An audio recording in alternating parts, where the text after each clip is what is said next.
A quick introduction. I will just read off and feel free to, if you want to jump in. We have Drew Nichols, Shauna Gauze, James Cameron, Suzanne Smith, and Chris Barney of SCTA. We have Ken Eichstad from Petaluma, Craig Scott from the city of Cotati, Elizabeth Tyree from County Parks, Nader from TPW at the county, Orlando Ramirez from Caltrans District 4, Mona from the city of Windsor, and Nancy from the city of Santa Rosa. I think that is oh, and Dustin, sorry, from the city of Rohnert Park. Filling in for ED today. Welcome, Dustin. With that, on to public comment, assuming we have none. Approval of meeting minutes from the August 25th meeting. Does anyone have anything to add or correct? So, Chair, I actually did communicate with Drew. This is Nancy. I thought he did a super job of trying to capture my comments for the record on the item that was, I think it was, I don't know, looking at it. And I think the only thing I would add to my remarks were not only to look at if projects wanted to not only rescope their projects, but also add projects under that first bullet. So just adding the phrase to change to rescope or add projects. So if you could add that, Drew, I'd be much happy and would say, let's go for the minutes. I would make that motion, unless anyone else has amendments. If there are no objections, can we get a motion to accept the minutes with Nancy's addition? Well, I'll move it. I'll put that out there. This is a motion to accept the minutes with Nancy's changes. Correct. So we have a motion and a second, and with that, we are on to item number 4, Regional SB 743 VMT mitigation, and sounds like Chris. Yeah, this will be pretty brief today. Thank you. So the main 2 things that I just like to let the group know about is the VMT reduction calculator is available up on our website. It's on the forecasting and travel data portion of the website, so you can download the actual calculator, the project worksheet, all the documentation, and a recording of the training session as well. So that's all available. If you have any questions or trouble with that, please let me know, and I can help out with that.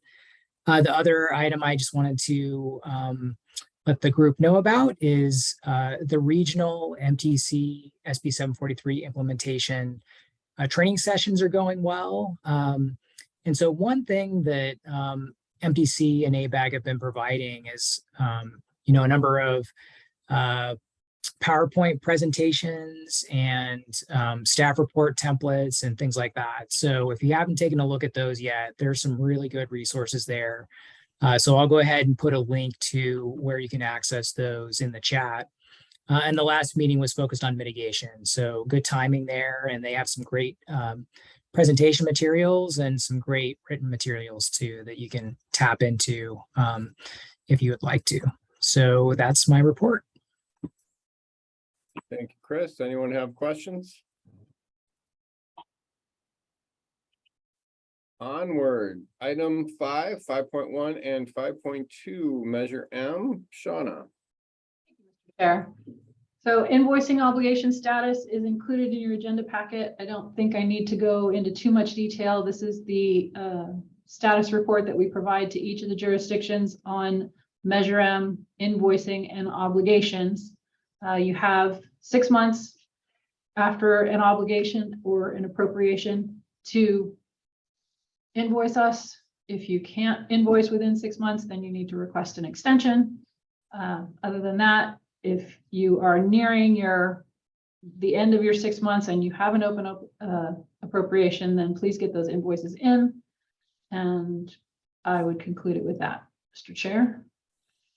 Thank you. You want to jump right into the next Measure M item? Sure thing. So this is just an informational item. This item is provided to the technical advisory, the citizens advisory committee, and then to the board of directors of the SCTA.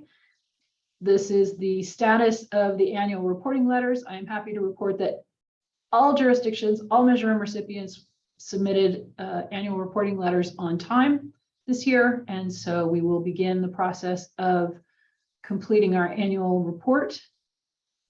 But just wanted everyone to see. I will note that for the city of Petaluma, I did inadvertently leave off the Petaluma River Trail annual reporting letter status. That was also turned in on time, and it has been amended into the Citizens Advisory Committee and the board staff report. So with that item is complete, and I'd hand it back to you, Mr. Chair. Excellent, thank you. I'm assuming no one has questions on the Measure M invoicing or reporting letters? Seeing none. Item number 6, regional information update, starting with 6.1, the inactive federal obligation status. So I'm going to go ahead and share my screen here. I apologize. I am not very good at converting whole workbooks to PDFs. So I missed 2 pages when I put it into the agenda folder. So I'm going to go ahead and share screen instead with the actual workbook. Let me do that real quick.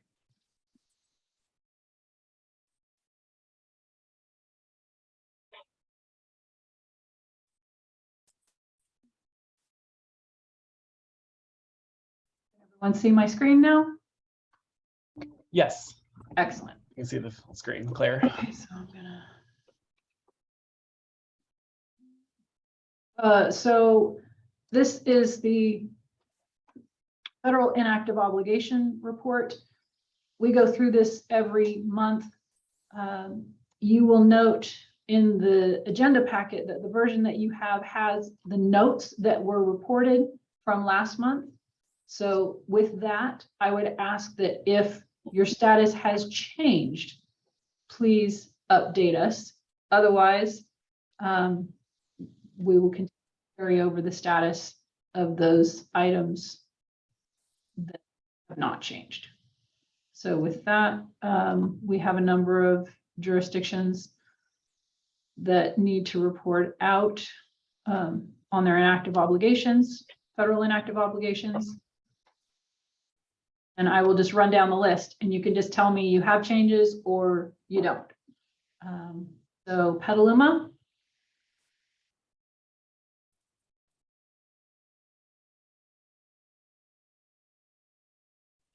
Sorry, I'm checking right now, Shauna, and see where that is. So I know they submitted, it got rejected, so I got to figure out what's going on with that, and I'll let you know. Thanks. Okay, so you were last month you were checking to find out what on the invoice needed to be addressed. And so you know that it got submitted, but you'll provide an update. There was one other one here, Washington Street Bridge over Petaluma. It's one of the ones on it's the 3rd page, one of the ones that was inadvertently left out. I will note that in your agenda packet, there is a link to the most current federal inactive obligation list. So please bookmark that, follow it, and you can check on the status of your projects yourselves, and then let me know if things have changed, if there's something different. But this is the 3rd page, which is less than $1,000 of unexpended balance. And there are a number of these projects that are essentially at a 0 balance, which means the entire project has been invoiced. Several of them are very old, and they generally haven't had closeout yet. So we need these to be addressed. So there is this one other project, Ken, for the Washington Street Bridge. Yeah, that work wasn't actually going through, so I think the money ends up we're not we're not moving forward with that project. It didn't need the work we thought it did. So Okay, so that means that the funding needs to be deobligated, or, I mean, there's no funding to be had, but the project needs to be closed out in some way. yeah. Okay. All right, then let's go back to the other page and we'll go to the next jurisdiction, which is Sonoma County. Nader, I know you sent me a new and updated list, so we will go ahead and skip you. I got that just moments before this meeting started. So we will go ahead, I will go ahead and update those There is, statuses that have changed. just FYI, there is no changes. What you have there is the same thing. Okay, so there are a It's number of for things some- where, For some reason, Caltrans is not removing these from the list for some reason. I don't know why. The only one that I have in my court is the very first one, which is the 166. The rest of them is still the same status. And it's been going on for almost a year or so, some of them. okay, I would just encourage you to continue to follow up with Ken. until I you will can do give that. me that. Thank you. Thank you, Shanna. Thank you. for all you do. Thanks. Appreciate that. Okay, Sonoma's not here, so that moves us on to Rohnert Park. Dustin, I'm gonna put you on the hot seat. You probably don't know the answer, but if you could. I've got some good notes to follow up with Edie and have her get back to you though. Good news is this one, the one on the first page, Rohnert Park says, invoice is under review, which means you've submitted your invoice and it needs to be addressed. But just continue to follow that, make sure that it doesn't get rejected and then you have to resubmit for some reason. So just make sure that you track that. Sounds good. Thank you. Oh, Ken, we got another one here for Petaluma, various locations throughout the city. North near Gossage Avenue, installation of signal hardware upgrades. That one also needs an invoice, it looks like. Oh, and another one. Goodness, Petaluma had a bunch. All right. Okay. Sonoma County and Sonoma's not here. So who else? Smart, we know they are waiting on being able to do their counts on the pathway. Once the pathway opens up, and that's dependent upon the work that's being done at the freeway. And then Santa Rosa, various schools. Nancy, last month you were going to follow up with somebody. Do we have an update on that one? We do. Charge on, Shauna. So one of our CIP team members, they actually gave me some draft forms that I got just late yesterday. So I'm gonna look at them. And Lisa, well, she's done the last closeout for Caltrans, and she's out. I think she'll be back next week or the 1st of October. So once I want to look at it, and then I'm gonna have her look at it because she's actually done it. You know, I'm going to look at it from my perspective. So the news is we're moving on it, and, you know, we hope to have something submitted and to Ken, and I probably will submit it to him and have him take a look at it and then get it to him. Hopefully next month we'll have a new update to say it's already in being reviewed. Awesome. Thank you. Yep. And then I am happy to report it happened after this was printed, but the Windsor project has been closed out.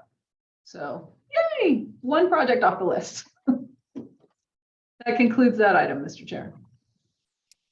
Thank you, Shauna. I'm Next gonna up stop sharing. is 6.2, the federal obligation plan, which I believe is page 13 of the packet. I'm gonna go to that one.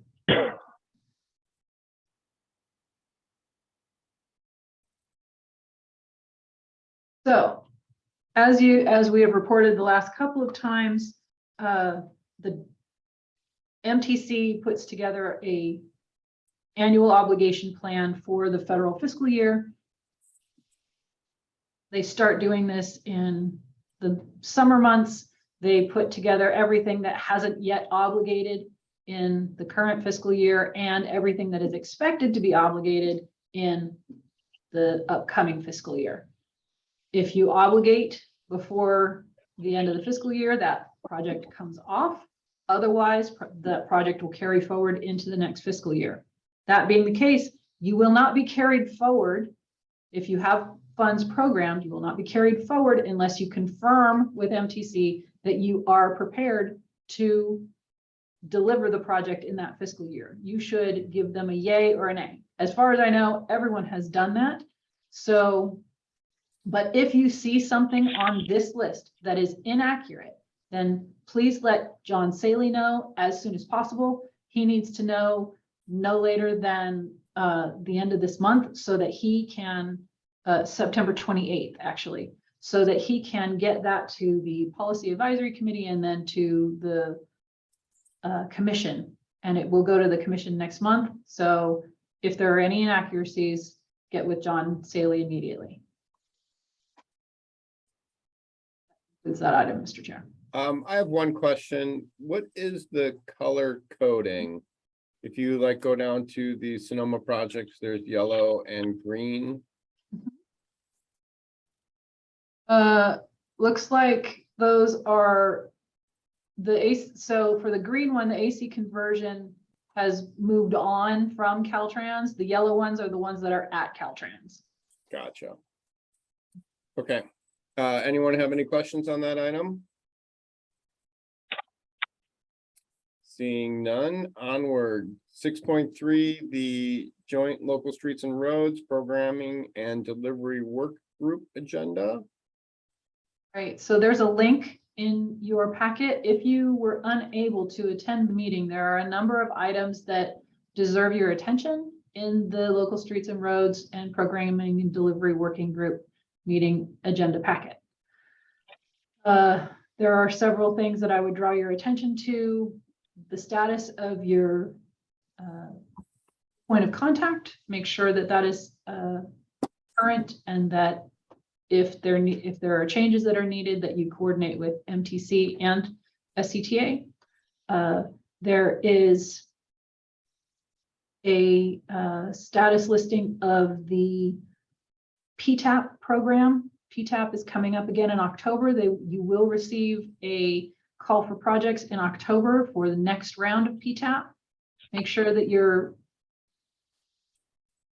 certification is current or in good standing, because without an in good standing status with your certification, you are not eligible to receive funding through MTC. So please check that and make sure. Also included in that was the draft information for the state of good repair report that they do every year on the pavement condition index and the state of roads in the Bay Area. So if that is going to also go out in the fall. So if there's any correction that needs to happen, you need to review that and get with Sui Tan at MTC immediately. There is also a status of the tip, various tips. We are currently working with 2 tips. There's the final tip amendment for the 2021 tip, and the 2023 tip is upcoming. So I think the nearest deadline, if you need an amendment to the 2023 tip, you have to have the first amendment would be due on October 15th, and that would eventually be approved in around December. And all of that information is included in that agenda packet. I think those are the big highlights that I'd like to repeat. I do encourage everyone, especially if you are unable to attend the meetings where you get this information, to go through and review the agenda packet to see what actions are necessary to keep you and your jurisdiction in good standing with MTC. OBAG coming up. Thanks, Shauna. I thought it was good to see Caltrans encroachment permits there at that last meeting. That is also included in your agenda packet. I had requested that because of the issues that a number of our jurisdictions have had with right-of-way and encroachment permits. So encroachment permits did come and give an entire presentation. I have included a link to that PowerPoint presentation in the agenda packet today. So if you have any questions, it's essentially best practices, who the contacts are, and what their best intentions are. They essentially said that they try to process everything within 60 days, but there are a number of exceptions to that if there are special circumstances. And there were a large number of things that qualified as special circumstances. So I would recommend you go through those and determine whether or not your encroachment permit will have any of those circumstances, because it might take you longer than 60 days to get your permit. It's that item, Mr. Chair. Thank you. Onward, 6.4, public engagement responses to the SCTA OBAG 3 funding. Mr. Chair, so this item is informational, but it might require some action on your parts. We, as part of the compliance that SCTA was doing with the One Bay Area grant call for projects, we were required to not only conduct public engagement, but then to respond to any comments that we received so that there is a dialogue. We received a number of comments. We have provided some responses, but some of them are specific to the jurisdictions. In those cases, we have hopefully forwarded that information to the jurisdiction, but we wanted to collect all of this together and show you how it is represented and what our actions are and what we would want from the jurisdictions. Hopefully you would share this information with your planning departments and talk amongst yourselves about any action that might be necessary to create projects that might not already be in your queue. So there is a list and it is ongoing. We are continuing to accept responses. We also created a survey where people could go online and rank the projects that were already included in the SCTA call for projects, the SCTA funding program call for projects. And at the end, it asks if there's anything new. The survey did also generate a number of things, all things that I think many of you have heard before, but it's worth reviewing just to make sure that you see what the responses are. We want to make sure that there's a dialogue happening and that you guys are getting all the information that we are. Hey, Shauna. Yep. So I have a question. So who, if I understand your remarks, if they were specific to jurisdictions, they were forwarded onto the jurisdiction. That's right. So who received them? I saw a couple from San Rosa, but I didn't receive it. Who'd they go to? I apologize. I don't have that information. I would have to ask Ross. Okay. Well, that would be helpful because I don't know who they went to, but I don't know who else would go to. Yeah. So Okay. could you let me know, especially for the ones for Santa Rosa? Because there are Sure. Yeah. Thanks. I mean, hopefully you have them now too. So I will get back with Ross and let you know. But in the meantime, you now have them in your hands. Right. And how are you asking people to respond, or what do you want? If you feel it's appropriate, we want to make sure that you're getting the same information that we are. Okay. Okay. That's helpful. Great. All right, any other questions? Item 6.5, SCTA funding program next steps for project sponsors. So having just gone through the process of getting approval from the SCTA board on the list of projects that we were proposing for the SCTA funding program, we wanted to make sure that we came back to you this month with what we think the next steps are so that everybody is on the same page as to what actions might be necessary. So there are a number of programs that were included in the SCTA funding program call for projects. So for the One Bay Area Grant Cycle 3, the next steps for these proposed projects would be to complete the project sponsor checklist.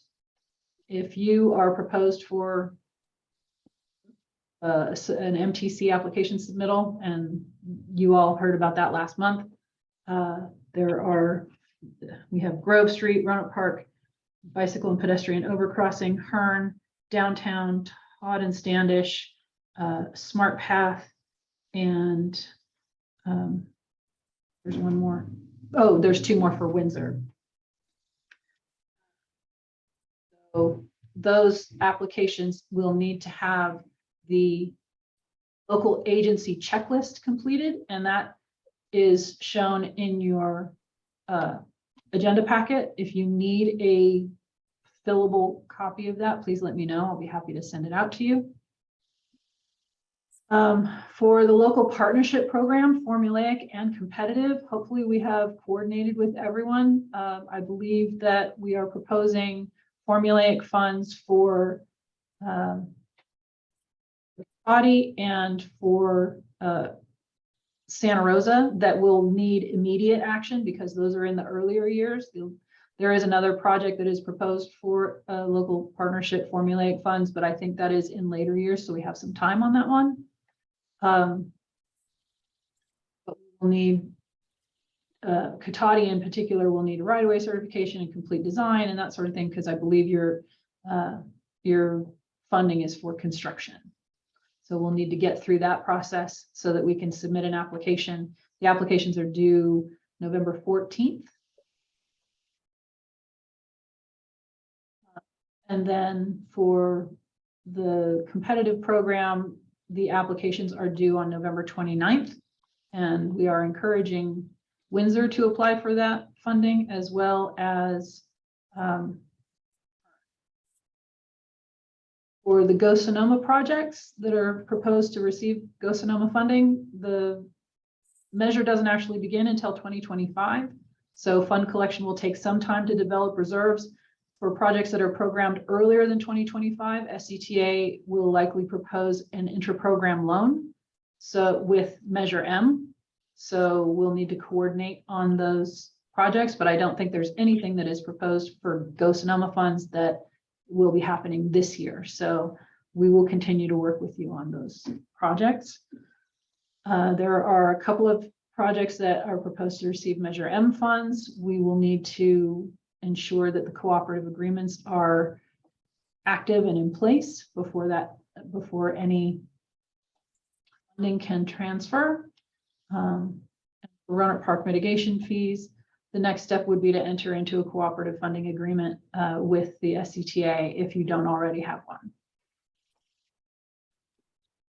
I'd be happy to answer any questions, but I will hand it back over to you, Mr. Chair.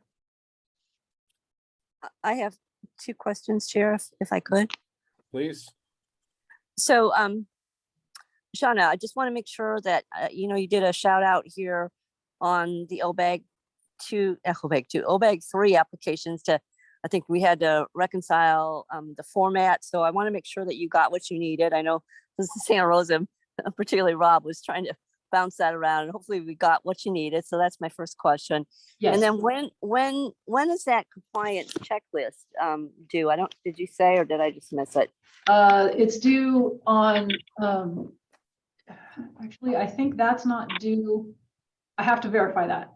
I Okay. believe that compliance checklist is not due until the funds are approved by MTC, Oh, okay. but it will include doing a resolution of local support. So I bring it up because I want you to review it and make sure that you are giving yourselves enough time to get through whatever's required in there before we get to the actual tip submittal, which is in FMS, and that will happen in February-ish.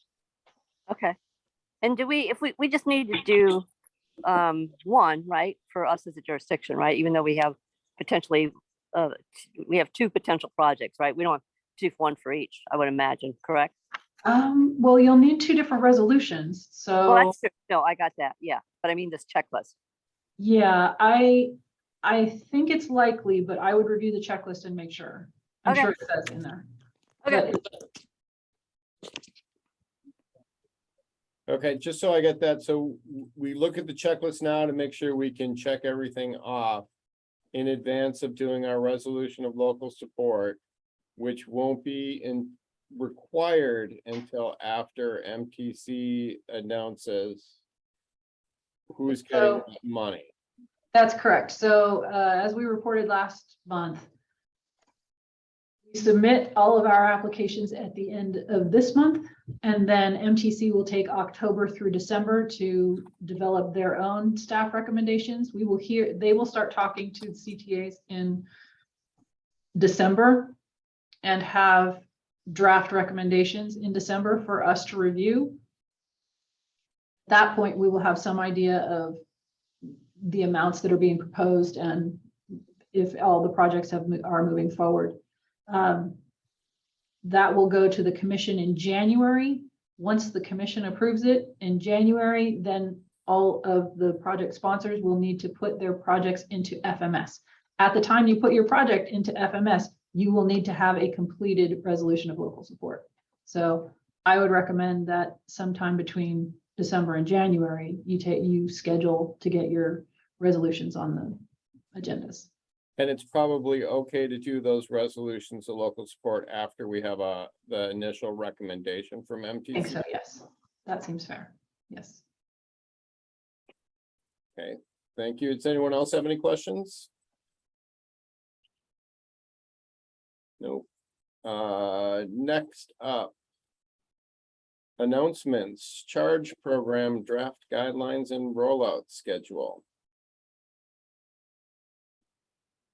So these are just informational items, Mr. Chair. They might even roll into the roundtable discussion of who might actually be applying for these funds. But there are a couple of programs that we wanted you to know about. The first being the charge program there, and the draft guidance is available. So they're actually seeking comment on those. They're looking and the program itself is tentatively scheduled to open in November. And that's funding for charging stations. And then EnergiZE commercial vehicles. There is another call for projects included in your agenda packet. So wanted to make sure everybody is aware of these opportunities. And then if we could roll that into the discussion of who might actually be applying for these funds. Is anyone aware of their jurisdictions applying for either of these?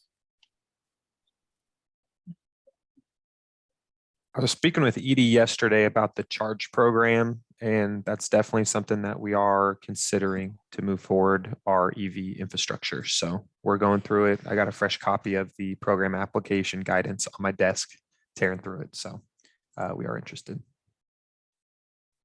Yeah, I don't know from Healdsburg's standpoint, we have our own electric department and they've been managing that, but I will check in to see. I'm not sure if we are or not.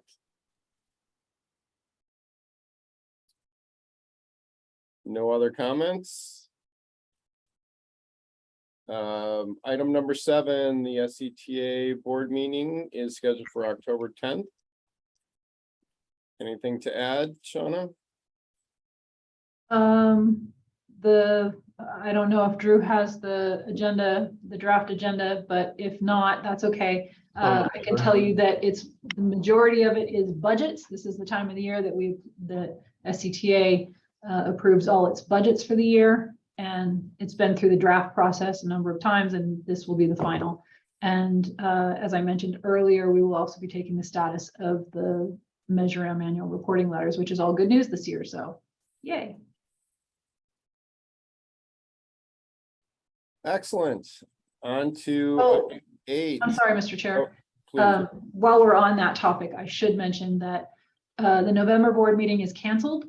So we will have a meeting in October, and then the next meeting will be in December.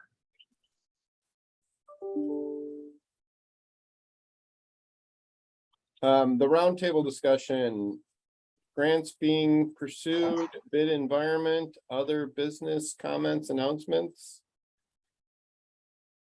Very quiet crowd today. I do hope that you share your grants being pursued. So any other grants that you might be looking for, anything that I mentioned earlier. Is there anybody besides the 2 jurisdictions that I mentioned that is considering applying for the local partnership program competitive pot?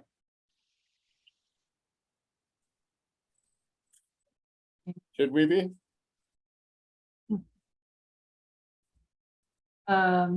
Is there any news to update on the bid environment? I know we had kind of talked about it last month and it was not looking great. So date that anybody wants to share on recent bids? We've had a couple of small projects going out. Oh. Not outrageous. Higher than expected, but nothing crazy. But they weren't very significant. Before we continue on that, Elizabeth, I saw you had your hand up. Did you want to say something? Yeah, not about the bid environment, but I just wanted to share with folks that we have a draft county trail entry and exit design alternative report prepared. We're happy to share with you all for your comments and feedback. I know all our jurisdictions are looking into this now, so just offer to share that with you. Thanks, Elizabeth. I have a little bit to add on the whole entrance and exit and use of bollards. And I did see the W-Trans one, but Steve was about to speak on the bid environment. No, nothing new, Larry. I mean, kind of the same thing. It's kind of a mixed bag, depending on the type of project. We get some decent bids, but some of the smaller ones, they're kind of all over the place. So, throw the dice against the wall and see what comes up, I guess is how it's going right now. Yep. And Go ahead. I'm a little curious about what everybody's doing with their bollards. All right, well, we'll jump into that because it has been such a hot topic, and I guess we understand that there was the bad accident. We are putting together a little bit of a presentation. I did get the report from Ken Tam at County Parks. Very thankful for his time and the county sharing that. We are likely to maintain one center bollard, or let me rephrase that. That's going to be my proposal to council. I don't know exactly what they're going to do, and we haven't decided that yet, but keeping the one center bollard as a way of separating the directional bike traffic and maintaining a form of notification that you're reaching an intersection and a method of preventing vehicles from misunderstanding the path as a driveway. Doing some investigation on potentially using a flexible type bollard instead of a rigid one. But I don't really know what those exactly look like and how they're installed, because the standard glue down I don't think would be acceptable because they have the base that could cause cyclist problems. So we're doing a fair amount of investigation, and I'm probably going to be at my city council on November 7th. And would love to know what everyone else is doing. And even if we want to create like an email chain, because I think some uniformity on how we approach this would be great. Hey, Larry, did my service cut out. Did you say your proposal is to keep the center bollard? Yeah, most likely. A lot of our entrances have 3 bollards with like one in the center and then kind of one right in the middle of what would be considered the bike lane in each direction. Obviously the bollards are put there with the appropriate separation to prevent vehicles from entering, but most of our locations aren't, it isn't likely that someone would confuse it with a roadway or driveway. So we're probably going to recommend removing 2 of the 3, leaving the center bollard. But again, that's just preliminary. Don't quote me on that. That's my initial thought. No, got it. Thanks.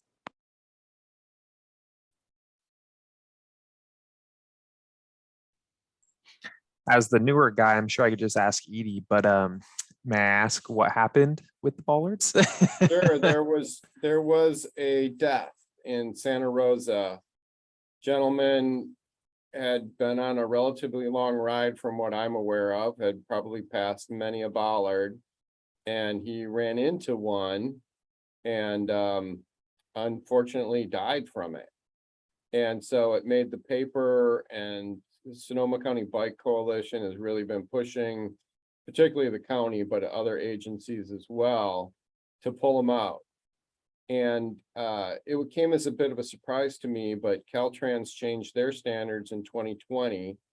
Additionally, they use language from AASHTO, which I think is quite a bit older, that says something to the effect of only use bollards on a trail if there's a history of vehicles entering, which is a little different than I think all of us have had as prior experience, where we just put bollards in because we know what's going to happen, whether it's someone who's not paying attention, or whether it's someone trying to cause trouble, or teens looking for a place to go four-wheeling, or whatever it is. That's just been the practice. And there, like I said, I think the standards sort of don't support that. But it's vague enough that you could go either way.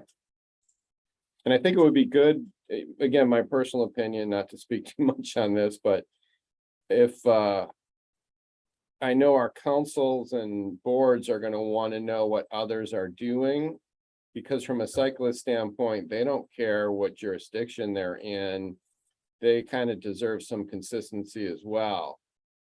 If they're expecting, no bollards and all of a sudden they're there, or vice versa, that can have negative impacts as well. So I think Great it would point. be good if we shared info.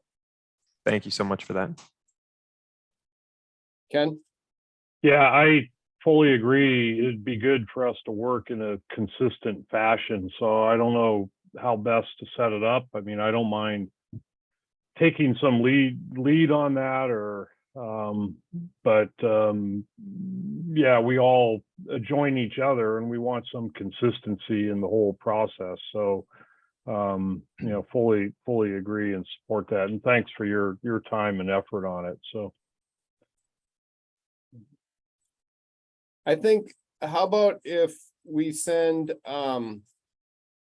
if you're interested, whatever the best contact for your jurisdiction, maybe send that to Ken. Ken can compile a list, and then maybe we have like a small email group, so that just the occasional, here's what we're doing, here's what we're taking to our board. That way we kind of all have it in one place, unless SCTA wants to be the focus of that. Mona? I just had a quick question.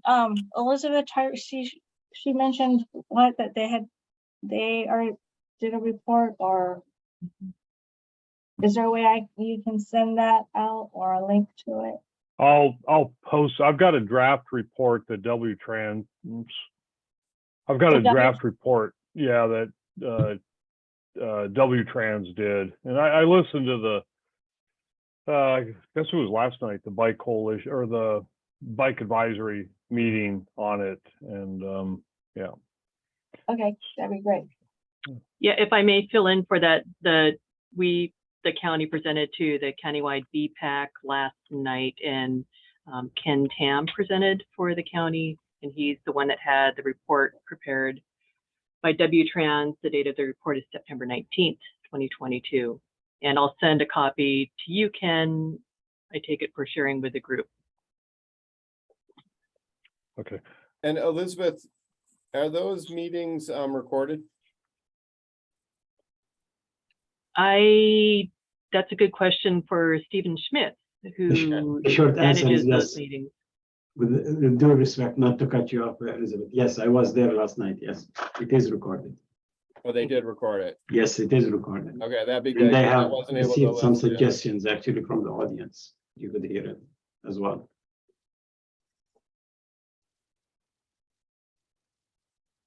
Hey, thanks, Ken, for volunteering to kind of coordinate our front moving forward. Larry, is when you're ready, would it be possible to share the presentation that you're working on for your council with the group?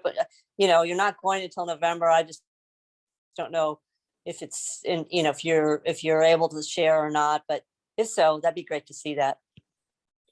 Yeah, I probably won't share the actual PowerPoint. Council hates that being out before they get it. But I can certainly do a summary of some kind. And again, my normal method is, here's a recommendation, but here's a whole bunch of options. So if they want to go more or less extreme, I give them options to do that and costs for it. So, I got one council member who is going to be for taking them all out. And then others that are kind of just going to go along with whatever staff recommends. So I don't really know where it's going to end up, and who knows how much other press is going to happen between now and then. So, but yeah, I'm happy to share the direction we're going rather than the PowerPoint when we get there. Yeah, no, that makes sense. Thanks.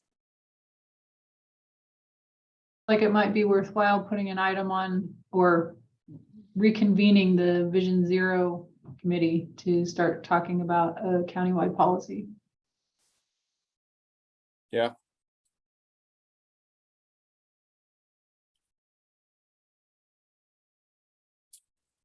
Okay, any other announcements? Different top, oh, Dana. I was just going to add that the next countywide bicycle pedestrian advisory committee meeting is not until November 22nd. So that may be after some of you are taking this item to your councils or boards, but I'm happy to bring that item back and have a discussion there as well. What was the date on that, Dana? November 22nd. Okay.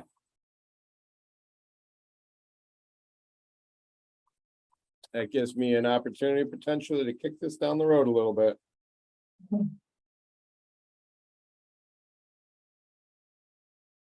No other announcements? Chair, if I could. This is Yeah. Nancy. Yeah, are we at, is that what you said? Yes, it's time for you to make an announcement. All right. So, let's see here. Hold on just a second. Yeah, hi. I thought I'd do this so y'all can see me. So, some of you folks on the call are going to appreciate this. I'm a Warriors fan. So the analogy that I'm bringing to the group today is all about basketball. So for 32 seasons and 4 championships and 128 quarters, I'm going to become a free agent at the end of the year. So December 21st is my last day with the city. So just thought I'd share that all with you. And I guess there's going to be Rachel and Jessica Jones. You're going to have a party, aren't you, Nancy? And I'm like, oh, I don't know. Maybe. So they are probably going to put something together. I don't like the R word, so don't anyone say it. But anyway, I just want to let all you all know. And it's been a lot. It's been a long journey. I can tell you that. So, yep, that's it. Congratulations, Nancy. Thanks. Nancy, I thought the old started with O, not R. So I'm kind of yeah. perplexed by what the R word you're referring to. No, it's the other R. Or as for senior, or Yeah. There you go. Congratulations. Thanks. Thank you. It's like I said, it's been a journey. What are you going to do? I'm not sure yet. Not this. I can tell you that. This is like the last thing on my mind. There are other adventures beyond this. Good for you. Thanks. Congratulations, Nancy. Yep, thanks. So Jason promised, I promised Jason that I'd do 2 things: hire the active transportation planner and find the replacement for my job. So there's some crossover. So we're working on it. yeah, good luck with getting someone who knows Caltrans local assistance. Yeah, it's a chore. It'll be Cool. very valuable for you to have that crossover and try to hand over the wealth of institutional knowledge you have. Yeah, and I got it, Shauna. So we'll see how it rolls. It's good. It's a good paying job. They increased my salary a few years ago. So there could be a real good move for somebody. All right, with that, All right. in honor of Nancy, we will now adjourn. All right, Larry. Later, guys. I'll be around for a Bye. couple more. Thank you. Take care, Bye-bye. guys. Guys, thanks so Bye. much. Thanks, Larry. Good luck.